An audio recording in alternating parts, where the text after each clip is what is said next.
Hello, my lovely Capricorn. This is Lisa with Inspire Heart Intuitive here for your mid-month, mid-June reading, or really from now to the end of June reading. Okay. If you're a returning viewer, welcome back. Thank you for coming back. If you are a first timer, well, welcome to the channel.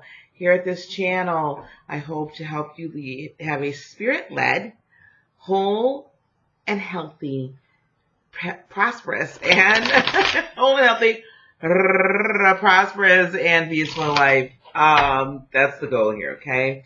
Thank you very much again for tuning in. Please hit that like and that subscribe button and hit that bell over there so you get notified as to when I put up new content. Alrighty? What we're going to do today is we are going to see what advice, information, outlook we have for Capricorn from now until the end of June. In order to do that, we're going to do a 5-card spread. First card is going to be what energies are coming towards you. Second card will be what energies you're bringing to the table, how you're really feeling internally.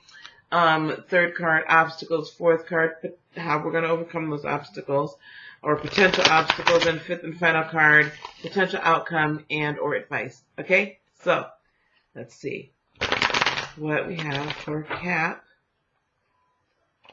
from now until the end of June 2018. One more shuffle. All right, guys.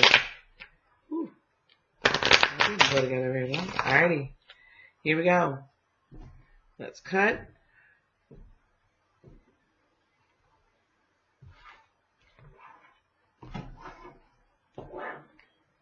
Okay, here we go, Cap. What's coming towards you? 6 of Pentacles in the upright. You're coming into a time of balance.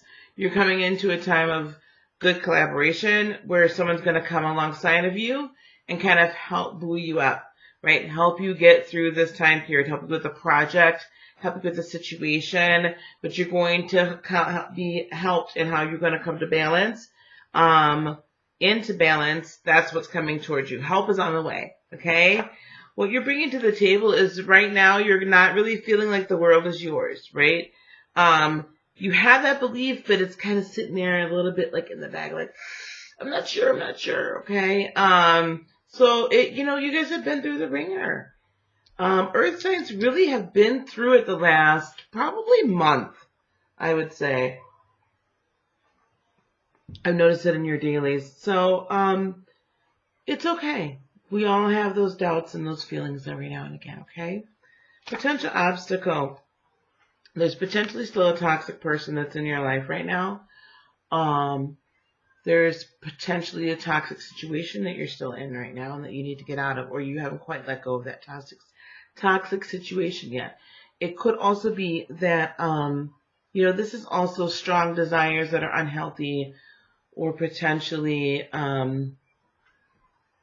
addiction to something. But I see this more as there's still this toxic situation that's kind of hanging out there, right? And kind of still causing you a bit of consternation. What's going to help you is actually, so the Lover's in reverse, so coming out of relationship with that person. Fully and completely. You might already be out of relationship, so to speak, but there's cord cutting that could potentially need to be done. Soul ties, that sort of thing.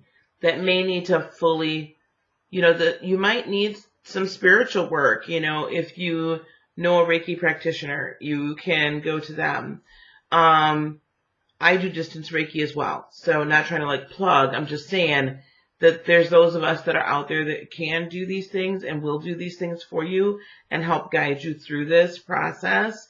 So I'm seeing that, if you've got somebody local that's awesome, it's always, not that one is better than the other. Let me not just say that, right? It is best if the person can actually be there in your space and in your aura. However, energy knows no time nor distance, right? So a distance Reiki healer can help you just as much, just like a distance tarot reader, right? So, if there's no one local for you, and if this resonates with you and you would like for me to help you, please let me know. We'll work something out. Okay. All right.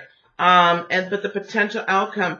So you're going to need to regain the High Priestess in reverse. You're going to need to regain belief in your intuition is actually the advice that I get when I see that High Priestess in the reverse.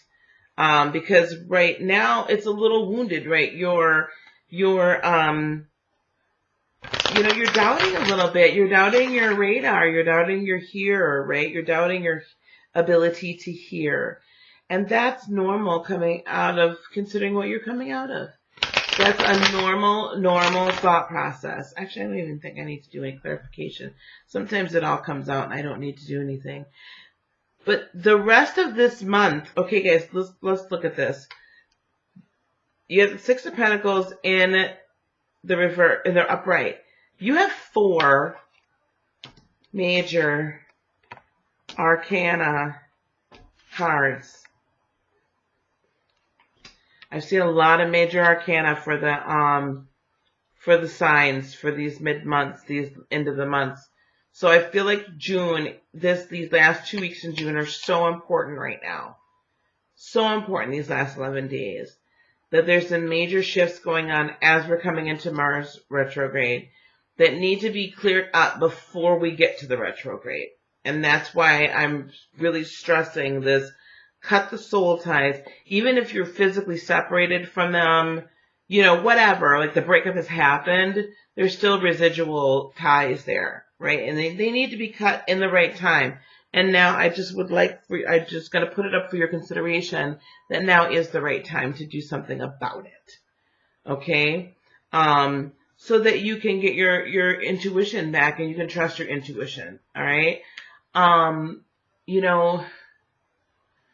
It is very important to keep our chakras in alignment. It is very important to really get those attunements, to have those sessions, to get that energy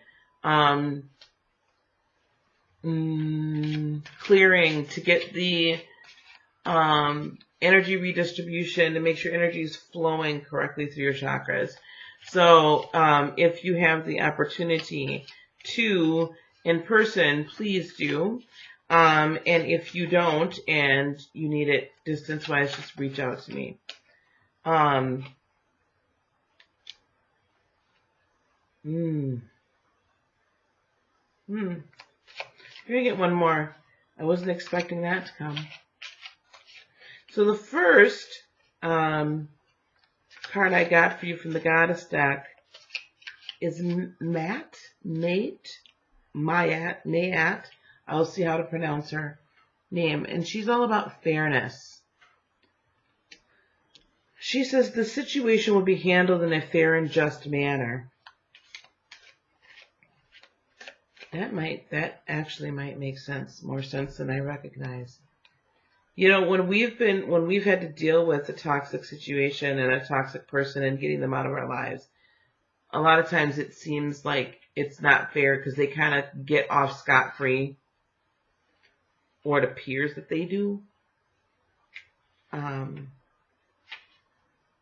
Matt, that's how you pronounce your name. The message from Matt is, let me suggest another definition of fairness. It's when all parties involved surrender their personal agendas in favor of the greater good for the entirety of the group. This requires trust in the wisdom of the whole. When it comes to matters of disputes, the attacks are based on fears that you may not receive your share. So this other person could be attacking you because they don't think they're going to receive their share. Yet attacks amplify the hurt and the pain that caused the dispute in the first place. Why not surrender your attachment to a specific outcome and instead direct your holy will toward the resolution of the argument? Hold a firm vision of a peaceful outcome and let the pieces fall into place in a harmonious manner. Let me tell you how I feel like this relates to dealing with a toxic person.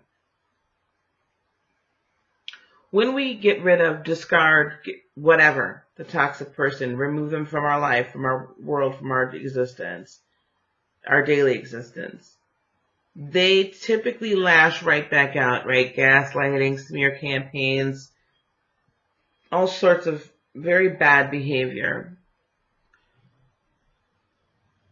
In an effort to, because they feel like, how dare you leave me, or you're going to take from them, or, you know, they get this very pious kind of, I deserve everything, right, attitude.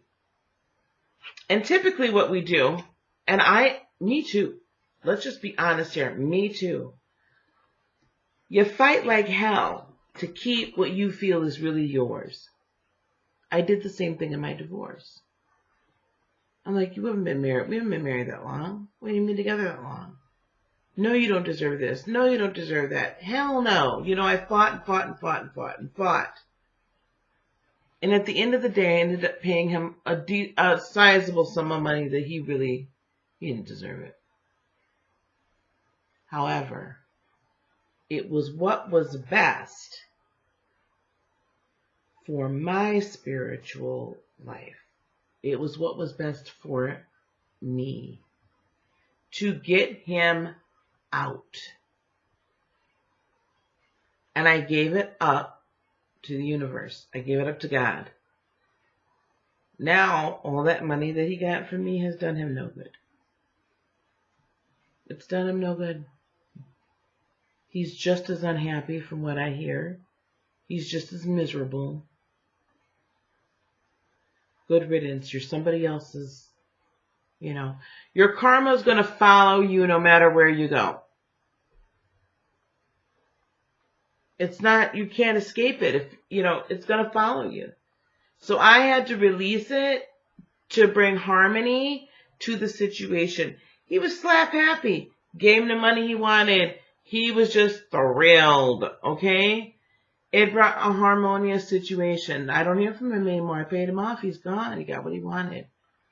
It wasn't that serious to me. It wasn't worth my peace and being in harmony and living a quiet, peaceful life is priceless. So as you're going through this process and you're saying to yourself, why do I have to give that up? You don't have to, but if you really look at this material item and you can say, it really holds nothing for me. And if this will bring harmony to my world, just give it. All right, guys? Okay, that's what I have for you, Cap. Pretty sure it's pretty sweet, to the point.